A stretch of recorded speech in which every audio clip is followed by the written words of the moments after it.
Darwin Platform Group of Companies is one of the fastest growing diversified Indian conglomerates with global footprints. It is setting up offices globally and tying up with companies across the globe from multiple sectors. The company has ventured into real estate and construction, stockbroking and finance, arms and ammunition, mining, airlines and many other sectors.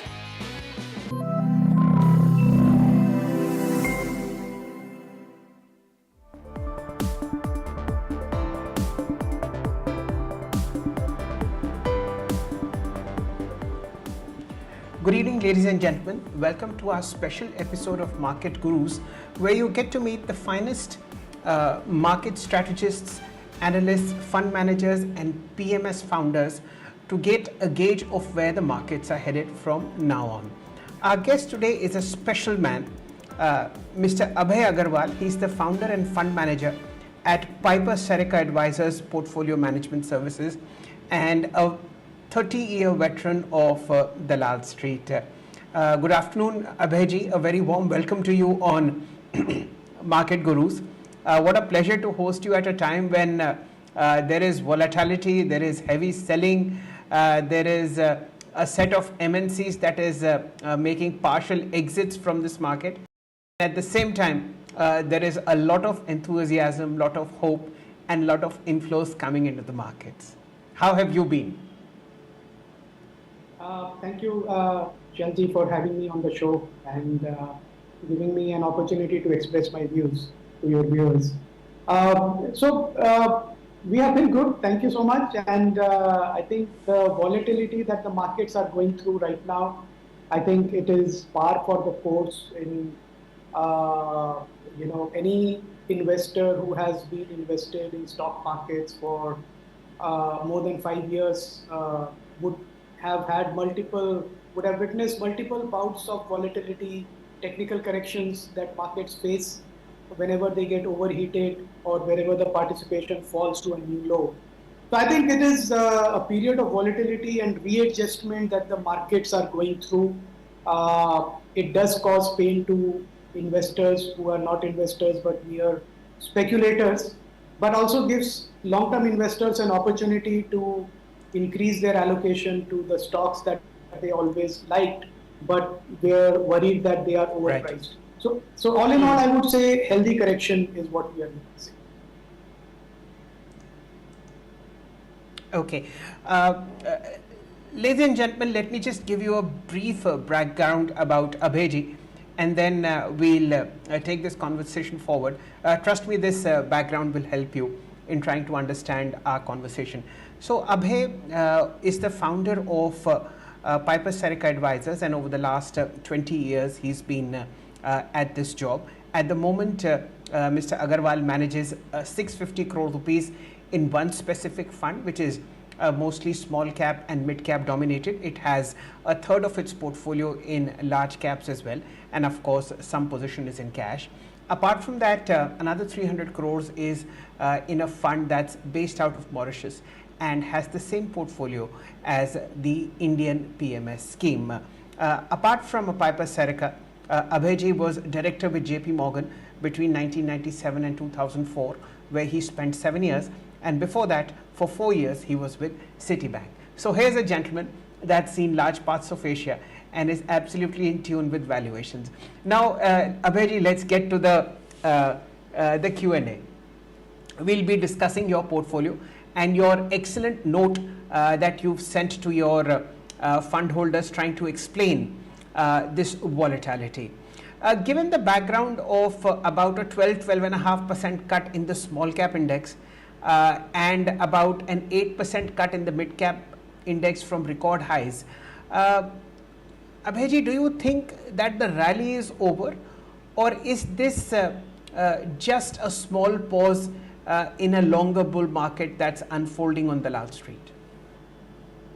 Yeah, I think, Shanji, if you go back to, as you very nicely segregated the market into three parts: small cap, mid cap, and large caps.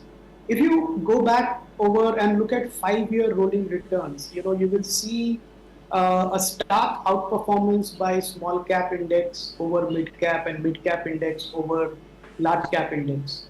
Now, a lot of times people ignore this because they get worried about the fact that these small caps and mid caps by nature are very volatile. The price volatility is very high. Business volatility not so much, but the price volatility is very high because of lack of liquidity. So any big investor coming in finds that liquidity is low. Any big investor exiting finds that they have to pay an impact cost to exit and the stocks fall. And any market correction where leverage is taken out of the markets impacts small and mid cap stocks far more than it impacts large cap stocks because by nature they are more liquid. So I think what we are saying, I would go by the second point you made, your second assumption that this is a pause in mid cap and small cap segment. These segments had become frothy. We have been writing about it. We have cut our allocation to mid and small caps, increase our allocation to large caps. And for the same reason that we could see frothiness, which is brought in by very high participation. Go back to last year, March, same time, you would remember these mid and small caps were getting beaten, black and blue last year, same time. And here we are when the participation is completely on the other side. That time, nobody wanted to buy a stock which was hitting lower circuit every day on very thin volumes. And now everybody is looking at the pricing and saying if the price is going up means it's a good stock. So I think it is a normal correction in mid and small cap space. 10-12% is par for the course, frankly. And I think this is a good time for investors to start thinking about what they would like to add to their portfolio. Okay, I just mentioned the top 5 stocks which Piper Serica Leader fund holds, so that our viewers can get a fix on the kind of stocks that you own and you research on. So 650 crores, ladies and gentlemen, is the 5% of 650 crores is CDSL. This is Abhay stock pick. And then you have Apollo Hospitals Enterprise, Amara Raja Energy, this is the battery maker, 4% there. The NBFC's Spandana Sphurti, 4% there. And agrochemicals major Dhanuka Agritech, about 4% there. All this data, of course, is coming in front of you. In terms of sector classification, 650 crores is divided 37% over financial services, and more than half the portfolio, which is about 325 crore rupees, is into small caps. Mid caps account for about 12%, and of course large caps, like I had mentioned earlier, are 33%. So this is the broad classification in terms of stocks, in terms of market capitalization, as also sectoral breakout. Abhayji, let's try and understand why this volatility happened, and what do you think triggered the move? Of course, there are lots of practical reasons in terms of tax adjustments to be made, advance tax payments to be made. But how much do you think was contributed by SEBI's insistence that mid caps and small cap funds do this peculiar stress test? I think I would give compliments to the regulator. I think the regulator, SEBI especially, has been made the scapegoat for this, almost being blamed for this correction in the market. I don't think that is correct because SEBI as a regulator is just doing its job by pointing out the fact that it is noticing a buildup of speculative froth in certain segments of the market, and then leaving it to the market participants to figure out a way to make sure that it does not hurt retail investors. And I think to that extent, SEBI did its job. And then it was given as a mandate to mid and small cap funds to do their own stress test. Because what happened, Shailji, we have seen this in 2017-18 also, if you remember. There was a time when small caps and mid caps rallied to crazy levels. And then there was a very sharp correction. And when the correction comes in this space because of low liquidity, the price destruction is quite substantial. And more people come to sell, the more crowded the exit is. And that is what SEBI is trying to understand, that is there, and SEBI is not even telling any fund to do anything. It's just saying that, look, you guys manage public money, retail money, please be cautious, don't go overboard, do a stress test, figure out if there is redemption, how much buffer you have. And I think for the data I have seen from these funds, looking at even 25% redemption, how long will it take? It doesn't worry me, because I don't think any of these funds are going to see 25% redemption at one time suddenly. I mean, I think that is something that Yes. I would not bet on. So I think in a fair basis, if you look at a 5% redemption over a week, supposing the markets drop off and there's a panic or something, even then, to say that 1 or 2 days I can exit my positions, I think that's fair. So I think more than worry, people should take it as a sign that our capital market is okay. There is no excessive speculation at the fund level. Funds are still sitting with 15,000 crore cash, Shelby. I saw it today in the news that the mid and small cap funds are actually sitting with 15,000 crores of Yes, dry sir. powder. So I think it is just a message that SEBI Absolutely. sent, and I think it has worked to the extent that some froth, some speculative activity has come under control, leverage has been cut, the indices have seen a correction, and now I think I am expecting a base will form here. Absolutely. And I agree with you wholeheartedly, sir, that it was not SEBI's intention to inject panic into the system. The intention was very clear. Be aware that there are froth and bubbles being built into some parts of the market, especially the PSU sector. And one needs to be very careful because you are managing public money. So given that background in mind, now let's look at how this froth has panned out. Do you think at current levels, after this very sharp correction, especially in small caps and PSUs, in particular, is the froth out of the system? Yeah, Shelby, what happens is that in a large capital market like ours, though it is not as big by global standard, but still large enough for us, there are always bull market and bear market going on in the same market at any point of time. And there is always going to be a segment, and Shelby, you would agree, you have seen the market so closely, whether the whole market is in a bear market or a bull market, there are segments which are always, into speculative territory, and there are segments which are completely overlooked. And then these sectors also rotate after 4 or 5 years. What PSU nobody was willing to buy for 17, 18 years. In fact, I was looking at it, some of the PSU stocks are now trading at the same price at which they were trading in 2004. So after years of underperformance, some of these sectors have caught up. And when they catch up, obviously the retail investors look at price as a definition of value. They don't assess the real value, but they look at the price and say, if the price is good, that means the stock is good, so let me buy more of it. They derive a lot of confidence from that. And that creates speculative fraud. And that happened in PSU stocks, of course, some of these banks, some of the PSU defense names got overpriced, and they have seen substantial correction, so we are seeing that. And at the same time, there are opportunities even in this market in small caps and mid cap sectors which have been overlooked, which again a savvy investor can find and benefit from. So you're absolutely right. I think the segments that you mentioned, the sectors that you mentioned, I also thought that they were in a speculative, overpriced territory, and now are seeing that correction.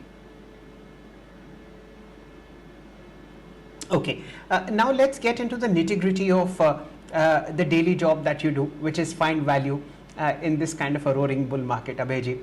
Over the last 3 months, is there any stock that you have added afresh or added to your existing position?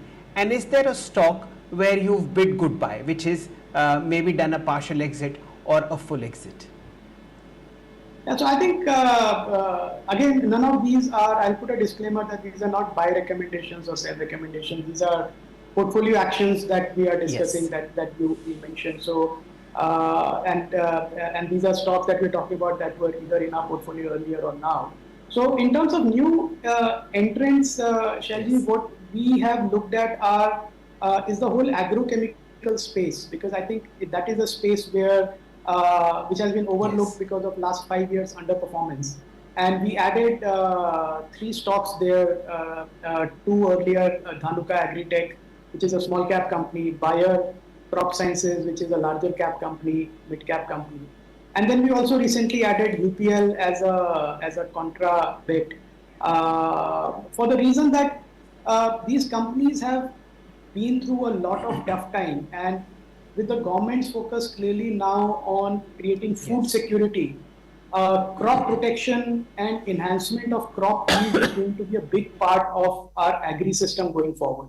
And these are the companies which play right into it. They are very attractively priced, very lean balance sheets, good product innovation. They have seen the worst. So we are quite hopeful that agrochem space is something that we want to bet on for the next 1 year.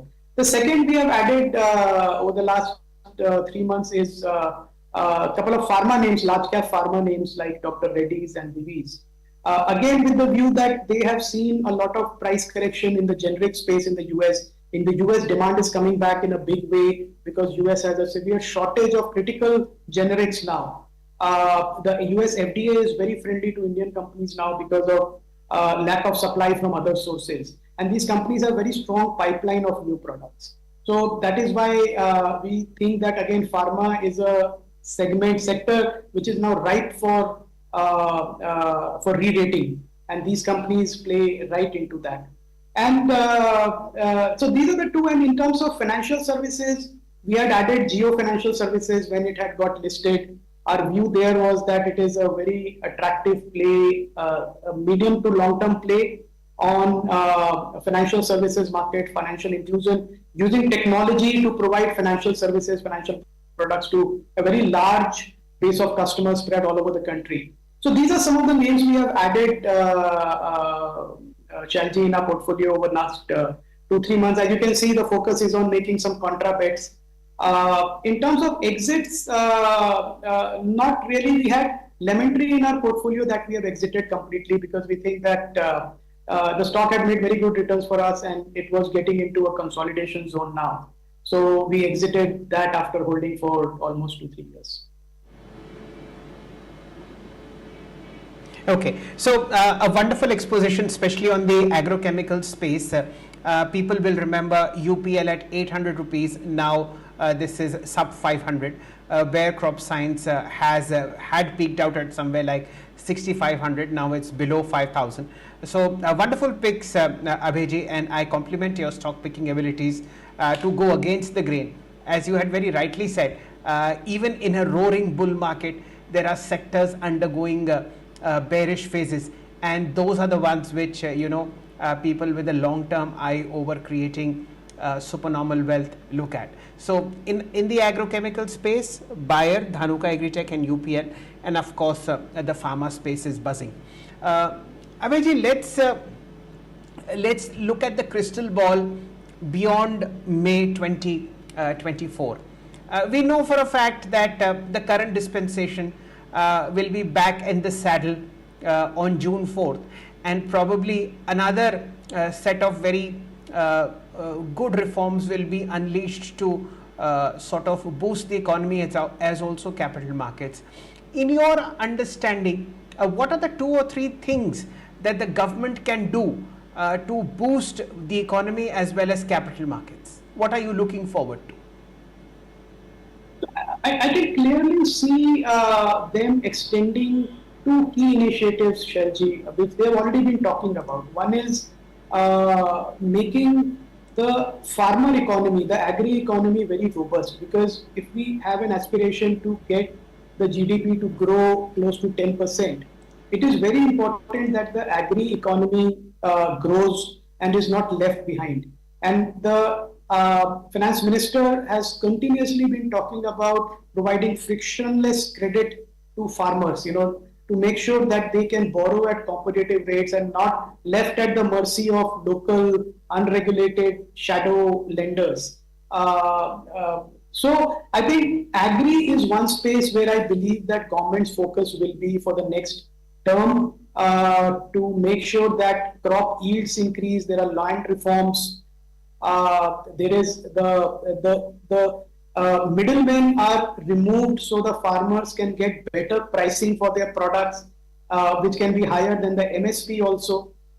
So I think that is where the focus will be in the next term for the agri economy. And then the government has also realized that for job creation, it is very important to support the startup ecosystem. And there is a startup Mahakumbh going on in Delhi for 3 days. And I think there is a survey that says that 15% of new job creations will come from startups now. So I think India will develop as a startup nation of the world, Yes. where the job creation will be taken over by these startups as they scale up. And the third part, Shailji, again, which has already been playing out, is through PLI schemes to focus more and more on Atmanirbhar theme. So, first of all, remove imports as much as possible. Even if the companies want to sell in India, like Apple, Foxconn, Tesla, what is going on, is to say that, look, we will not stop you from selling in India, but you have to make in India. So make in India, sell in India, and when you see the power of making in India by lowering your cost, improving your quality, you use India as a hub to export also. So I think that is a fantastic approach, theme that has played out to our success very well, and I think it will continue to play out. So I think these three themes are going to be very core in the next 5 years of the government. Fair point. Agriculture, startups, as also job creation. Abhayji, I think one major dent in sentiment on Dalal Street also happened because of this, consistent selling by foreign MNCs who have been in the Indian economy for decades altogether. We saw the transaction by BAT on ITC. We've seen the deal on agrotech foods, so on and so forth. And of course, this clutch of local block deals that happened, adding to supply at higher levels. Do you think this is something which is par for the course, or maybe the MNCs should have chosen a better time? All of them came together, and that sort of destroyed the bulls on Dalal Street. No, on the contrary, Shalji, I look at it as a very, very positive sign that our markets are so deep and mature that they can absorb this supply. And this supply, Shalji, is very important for the markets to stabilize, because what happens is that mutual funds are on one side continuously getting inflows. Now, where do they deploy it? If they keep buying in the market, in the secondary market, the prices will keep going up. And there are no new listings which are coming in and expanding the market. So for mutual funds to get supply directly from a seller, a large seller like a BAT in ITC, a large seller like TCS in TCS, Tata Sons in TCS, and some of the other names you mentioned, I think it is a very good sign that a lot of money that the funds are sitting in is getting absorbed outside the market, and not only giving exits to some of these long-term strategic owners, but is also deepening our capital markets. So I frankly see it as a very good sign. I think more of this is welcome, because you should look at it more like an offer for sale OFS that the government also used to do earlier. It's just that, and if I'm as a mutual fund manager, Yes. I'm getting access to buy large lots without disrupting the market price, why would I complain? These are all very good names that you mentioned. You look at Yes. ITC, you look at TCS, or look at Agrotech or Whirlpool. These are very good names. Yeah. Any mutual fund manager would like to own them. Absolutely. One part of me agrees to your thought process by 100%, Abhayji, but somewhere in the deep recesses of my heart, I believe that this supply at 22,500, 22,000 on the Nifty is probably one of the major reasons that we have this pullback in equities. But this is par for the course. अगर बाजार नहीं गिरेगा तो नए लोग कैसे आएंगे? And how will people who've brought the market to current levels, how will they book profit? So I agree with you wholeheartedly, but it was a question at my end which I had to ask an experienced hand. Now I would like you to look into your crystal ball and tell our viewers where do you think the Nifty should be by December 2024, this correction will get absorbed in the market, I am very sure.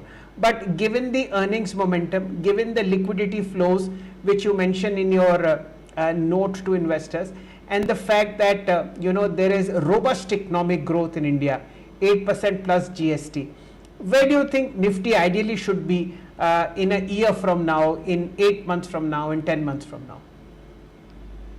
Nifty, I think the fair value of Nifty is about, on the mean side, 20x 1 year forward earnings of the Nifty index. And whatever latest forecasts I have seen of Nifty, earnings, the Nifty EPS is about 1150 rupees or 1200 rupees. So if I discount that, I think we are looking at a level of about 24 to 25,000 in a year from now, which is discounting 1 year forward earnings by about 20 times. So I think that is the level I would expect Nifty fair value to be in a year or so from now. Okay, fair point, 24 to 25. And that's also keeping in mind that probably bond yields will come down because of interest rate cuts, and that in effect will reflect better on the borrowing costs of large cap companies. Abhayji, let's just also look at two parts of the market. Do you see some sanity returning in the IPO segment? I think investment bankers, and you've been one, really took a flight of fancy about 8-10 months ago, and they really flew too high, much closer to the sun, and they seem to have burnt some of their wings. I think IPO market, investors like us, we welcome new IPOs because it expands the market for us and it gives us an opportunity to invest in good companies early on. And we have done that in the past, Shailji, investing. Like I remember we bought CDSL at 200 odd rupees just after listing. We bought CAMS, we bought Angel One, some of these companies post listing, and they've all done very well for us. But at the same time, you're absolutely right. When the markets are heading high, when the animal spirits are at their peak, there are two things happen. The good quality companies come in and overprice their IPO, leaving nothing for retail investors. And bigger problem, that is still okay. That is the worst case if you don't make any money for some time. But the bigger problem is some of the companies that do not deserve to be listed, they also get listed. Some of them may be making losses or barely profitable, or showing a J curve kind of growth curve, hockey stick growth curve. That is where the problem is. And I think some of the recent IPOs and IPOs over the last 6 months have been of that quality where we looked at them and said that, it doesn't make sense to invest in them. Maybe better for a private equity investor to invest in them. But I think the markets have this overarching ability to correct any excess. And I think that is being shown to the IPO market. At the same time, I think in a country like India, we will continue to see some very good IPOs. I'm waiting for them to come in and list so we can also participate. The retail investors can also participate. Okay, would you name two, sir? Two IPOs that you're looking forward to? So there is one I heard again, we don't know the valuation, but as business-wise that we would definitely like to keep on our radar is Haldiram, which I think has been restructuring for some time to come up with an IPO. That is one. And there were some rumors about Tata Sons itself listing. That would be, I think, a remarkable marquee IPO. Though I think with their recent sale of TCS, they are deleveraging and may not be required by SEBI to list. So that would be unfortunate. Otherwise, I think the whole market would have absolutely loved to become a shareholder in Tata Sons if it was to list at some point of time. Absolutely. It has been my deepest wish over the last 30 years to see Amul listed. They've denied flatly they'll ever get to primary markets or secondary markets. But yes, let's together pray and hope that better sense prevails in Bombay House, and we see a sliver of Tata Sons getting listed. That will be the day. Now, of course, two very good brands that you talk about, Haldiram and Tata Sons, and now I'll add them to my wish list as well. As usual, Abhayji, time is something that slips from our fingers as quickly as it can. In fact, much more when the conversation is really good. I'm also running out of time. I'd just like to ask one final question to you. Has your job turned more interesting just as markets rise? Because to deploy the same amount of money in a relative undervalued asset becomes more and more difficult. How are you meeting this challenge on a regular basis for your investors? You have asked a very pertinent question, Shaji, and you've asked it right at the end. So I think as an investor, we always I personally like to see more and more opportunities. So, I remember when I started investing in 93, Nifty index wasn't even there. Nifty index came in 95, and it was about 700 or 800 level when it started. And now you look at it, it's 22,000. So we've seen that entire journey. At that point of time, I remember the options for investors were very few. MNCs were, most sought after. The Indian companies, they were, kind of looked at with doubt. And now you look at, how in 30 years the whole thing has changed. And so what we continuously like to do, I continuously like to do, is to meet management of companies that we are looking at, exploring new opportunities. I'm very happy to see some new interesting companies coming into the market, second generation entrepreneurs taking over from first generation entrepreneurs. So I think the job is always, whether it is a bear market or a bull market, because we have to find good companies at a fair value to invest so you can make long-term returns. But I'm happy that our opportunity space is increasing. There are more companies to look at, more companies to consider, more companies that are transparent now, investor friendly. So I'm happy with that. So to that extent, I would say my job is becoming easier. Wonderful. And when I was as young in 1994, 1993, when I entered the markets, I saw a poster said, find something to do which you love and you'll never work a day in your life. I'm sure this quotation works very well for you, Abhayji. And with your permission, what I'll do is I'll read the last 4 lines of the letter that you've written to your shareholders. Sure. And that will be the last word from our side, which is actually yours. Now, viewers, I'd just like you to pay attention to the wonderful lines that Mr. Agarwal wrote to his shareholders. Market forces lead to periodic bouts of under and overvaluations of all stocks. Our experience is that it is best to ignore short-term gyrations and focus on long-term earning growth of the portfolio. At the same time, we do keep a sharp eye on market moves to benefit tactically from a sell-off in high-quality stocks that we have on our radar. Nothing could have better encapsulated the wisdom of 30 years than these 4 lines. Abhayji, thank you so much for your time, and we do hope that you will be coming back shortly. Thank you, Chalji. My pleasure. Thank you.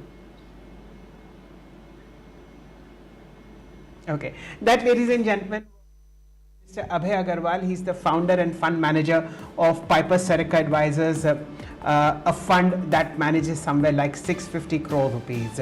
I hope you enjoyed the conversation with Mr. Agarwal just as our PCR and I did.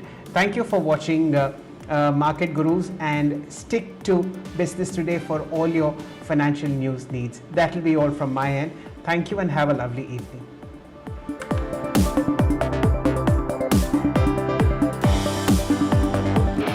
Darwin Platform Group of Companies is one of the fastest growing diversified Indian conglomerates with global footprints. It is setting up offices globally and tying up with companies across the globe from multiple sectors. The company has ventured into real estate and construction, stockbroking and finance, arms and ammunition, mining, airlines and many other sectors.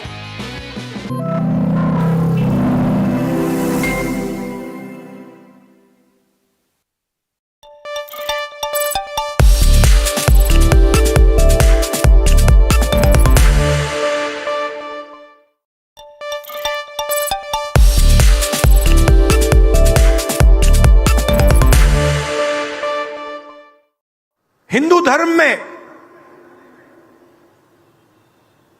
Nifty शब्द होता है,